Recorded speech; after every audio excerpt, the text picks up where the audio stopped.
Hey guys, what is up? The Hill Twins are here, back at it again with another video. This time, oh my bad. So today we got Eon's son Gohan childhood deck profile for you guys. This deck is pretty bananas. Yep. Enough said. Still one of the best decks in the format. Yep, and it's just super powerful. I'm just gonna let you do your thing. Sure. Okay. So what is up again? Eon Hill here, one half of the Hill Twins. So Son Gohan childhood. When attacking, you draw one card. Then this card has an awaken skill. For less life, you can draw one card and flip him over. On his awakened side, when he attacks, you draw one card. And then he has to activate battle once per turn. So this is during both players' turn.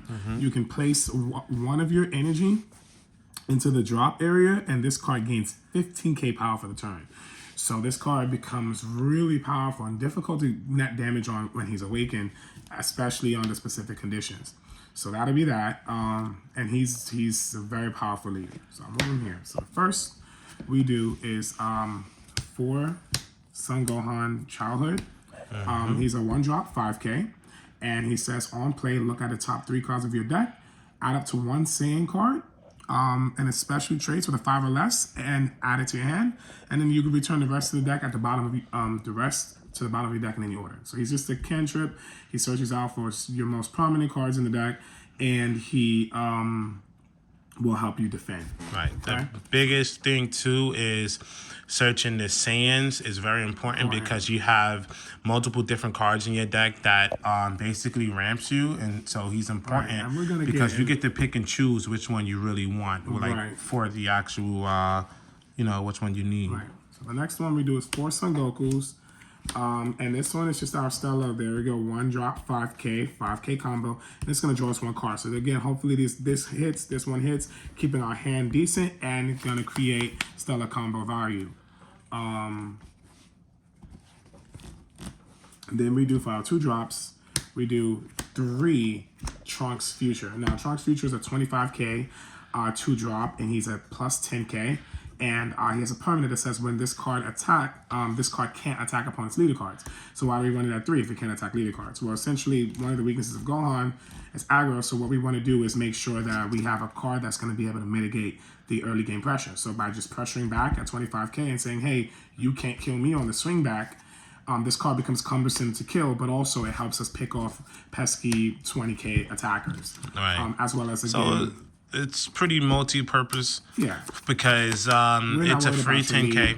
Oh, right. And it's a free 10k.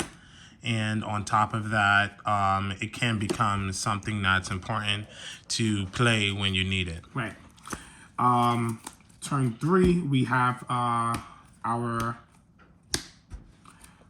3 Trunks Future. Now this Trunks Future, I haven't seen. I'm not sure if a lot of lists are trying to use them or what have you. But everyone thinks this card is bad, but this card is absolutely amazing. Right. So essentially, on turn 3 of the game, you want to always make sure that you can ramp. That is integral nexus part of the game. Every Trunks Gohan needs to ramp turn 3. If you don't have ramp turn 3, you are severely behind. And so essentially, this provides us a safety cushion, as well as it being 5k combo fodder. It provides us a safety cushion because it is pseudo ramp. What happens is that when it dies, it allows us to take the top card of our deck and place it into our energy. Also note that it places it into the energy active mode, so you can utilize any of your hard 10ks or what have you. But this also gives us cards. Yes, perfectly said, Eric. Also, this allows us to block as well, which is a different layer of the deck, because essentially some decks will try to attack, so we'll be able to block and then ramp. Right. In situations where he's not needed, you just don't play him. Right. And then as far as the turn, one of the other things too to note and throw in that I noticed playing against it too is that like you said, you always have another option. So it's so important that you get your ramp. You're not Brawly, so you see how Brawly can just ramp. Brawly can just ramp, just because of the fact that when he awakens, he goes to 3, but he's able to ramp. So no matter what, you're going to get an A ramp off. So it's so important because you can go 2, 3 turns, and if you don't catch that ramp on turn 3, you are back. So at least, if you don't have the extra card, some weird game, at least we play 7 total drops on turn 3 that you could possibly play. So for example, instead of like not doing anything on turn 3, you can summon this, and now if it does die, you get your ramp, but at least you did something on turn 3. Right. That's very important. Which against yellow, unless they rest it, it's going to die. Against red, it's going to die. Against the mirror match, it's going to die. You just block and it dies and it ramps, and that's just that. It was the extra card, but it was also combo power. Right. Okay, and then also on our 3, we hit 4 of our destructive strengths. Now, this card is a staple. This is going to allow us to ramp from 3 to essentially next turn. We always think about our next turn. So from 3 to 5 energy, the next turn we'll be placing down our 5th energy, which is also a Nexus integral part of the game. So we have to make sure to ensure those lines of play.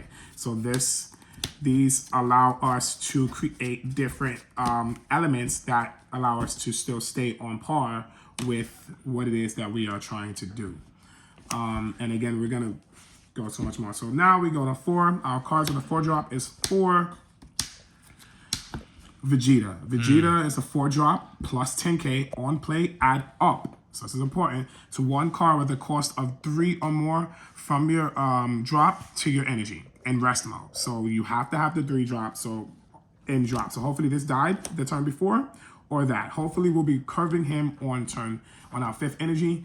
Or if we pop the energy, he'll be a perfect curve on our 4. But hopefully this is the 5th energy because we got to kill this, places an energy.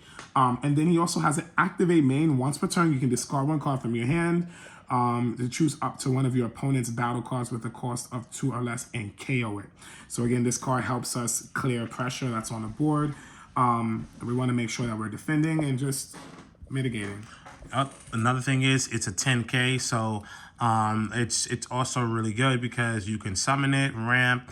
Maybe you're not attacking for whatever reason. Now you have it as combo fodder. Because one of the biggest things that you guys need to know, and Ian's gonna basically let you know, is that you just need turns, and it's so important. Like actually playing the deck and. Just go ahead. I'm sorry.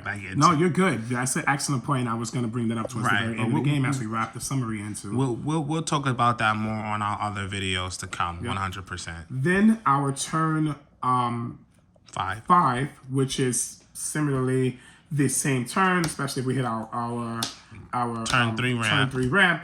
We also have Turles. Now Turles is the starter deck 5 drop, 5k combo. He's critical, which means that when he deals damage to your opponent, instead of placing a life into the hand, it goes into the drop. And on play, he can add up to 1 card with a cost of 3 or more from your drop to your energy. This card comes in active mode, okay? So you can then do this, then play a 1 drop if need be, or have the energy open for the destructive meteor or what have you. So essentially, this is the Nexus turn of the game. If we ramped on turn 3, we should be covering our 5th energy. We have 4 targets to produce another ramp during that turn, which is effective because at that point, now it literally doesn't matter what we're playing against. The game is literally going in the flow by which we want to see it going. Right. Also, he's a 5 drop 30k. So sometimes if you're playing into red, this may be a better target on your 5th energy because you know it's difficult to clear. Whereas if they set up the Botama or what have you, maybe you want to do this, but this one is likely going to stick, or they're going to have to work a little bit harder to clear this card. So one of the cool things too that I really do like about this card at 3 is the fact that you have options. You can choose to play either or. So depending on how the game goes, you might want to play this because it's hard to clear, whereas 4 drops are not as safe, and he's also just a 20k. So that 20k is also like summoning this and then swinging 20k, and the next turn somebody run into him for 20k, it's not good. But when you have a 30k on board, that's also a critical on your turn. It's also very powerful. So you have some options for sure. Right. And again, these are the 2 Nexus turns of the game. They have to happen in every Gohan deck in order for the Gohan deck to really be to run as efficient as possible. That's what we've gathered from our analysis and testing. Moving forward, we have additional 5 drops. This is the heart of the deck. this card right here. Essentially, if Son Gohan Childhood is on the board and your opponent has no way to clear it, you're having the best game that you could possibly have. It's a 5-drop 10K. On play, choose up to one of your opponent's battle cards with a cost. Oh, I'm sorry, no, this is the wrong one. I apologize. But this is a 5-drop 10K. On play, choose up to one of your opponent's battle cards with a cost of 4 or less and KO it. So it's a simple KO, 4 or less. It helps us deal with pesky cards, especially powerful 4-drops. And Cooler, it's a 10K. King Code. Especially the Cooler. Coolers are powerful cards. Once the later game comes in, Cooler can be dealt with, but you know, if you need to and it's applying that pressure, you definitely have the option to do that. It's at 4 because it's a 10K. Right. Just good numbers. And it is a very valuable and relevant card. Sometimes you have to KO. So. Right. Sometimes you have to take different channels in order to achieve similar outcomes, and he's one of those channels. Another thing, that 30K hurts. 30K hurts. It These does. 30, 35Ks, they hurt. Yeah, they require super combos. Now, I'm sorry, there we go. The next 5-drop, which is the most pivotal card in the deck. But players have to learn how to play him. Not saying you guys are doing a bad job, but we could do a little bit better. Everybody can. So he's a 5-drop 5K. Auto, when this card is played, when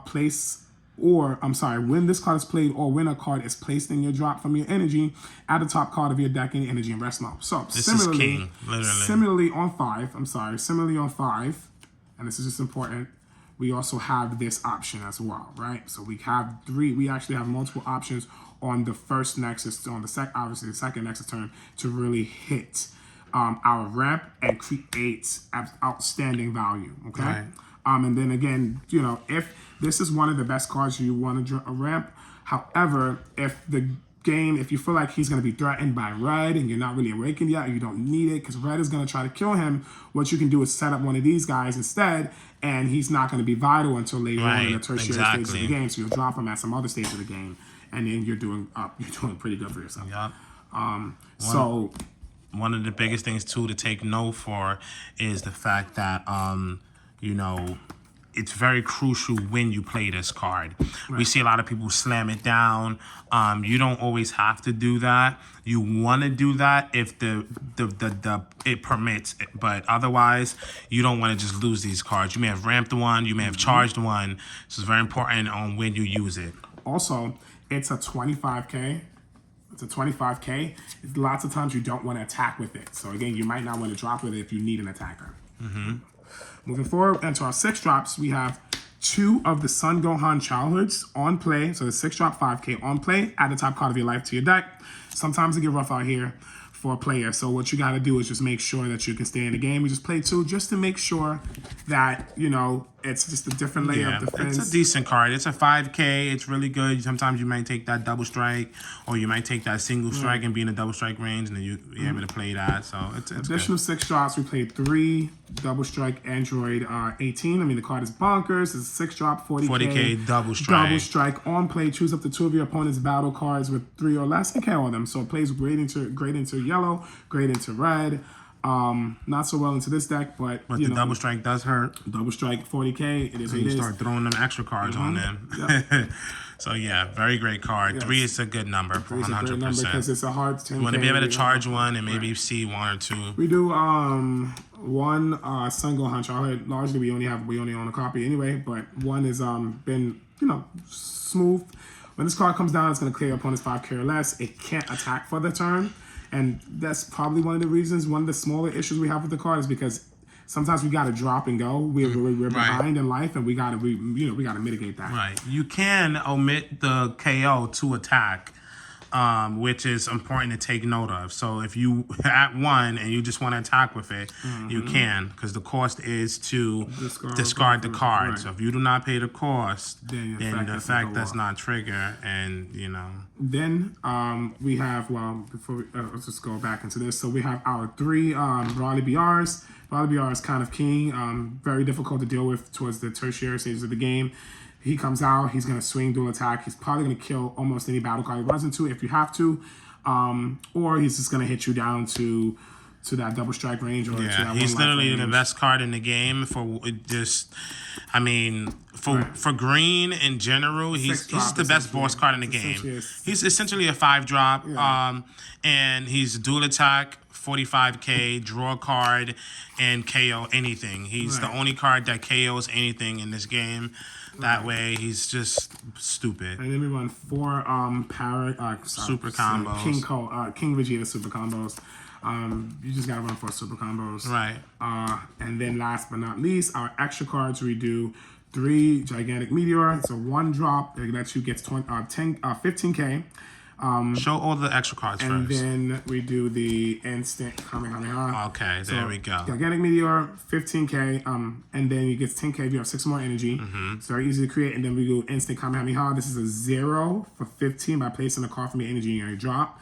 So this card plays perfectly into the Brawly because when we tap out or if we have 1 energy, these can be dead. These will never be dead, especially if we have the 5-drop in play, because essentially his auto triggers every time you kill an energy. So these cards become free 15Ks. Great on the offense, good on the defense. Sometimes you have so much ramp that if you have to use this card, you can use it and then just ramp it back the next turn so you just don't really lose it. So this card is extremely powerful, but we kind of don't want to use it very early, whereas we can use this if we were in a despair situation and we needed to just defend an attack, we can use it early. Right. So that's why we do the 3-3 split. Yeah. And that's the deck, guys.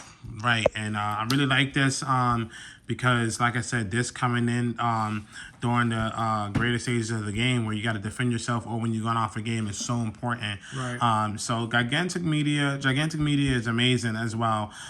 You know, we had it at 4, but we was like, yo, you know what, this card is just bonkers. And the deck, it's a lot of 5Ks in the deck to where, and 10Ks to where we added, you know, it to where we can defend ourselves, especially if you're playing the deck right. You won't even have to worry about defending yourself to a certain degree if you play the deck right, which will be on our Patreon. So we are revealing the list, but if you want to play the way you should be playing with this deck, then you're going to want to check those Patreon videos out. Again, guys, you can check us out on all social media platforms at TheHillTwins. And make sure you guys are following us on Facebook and like and subscribe to these to this channel so that we can keep producing this quality content for you guys. Like always, guys, we appreciate all the support. And, yo, we want you guys to stay super. Stay super. That's the list. Enjoy, guys.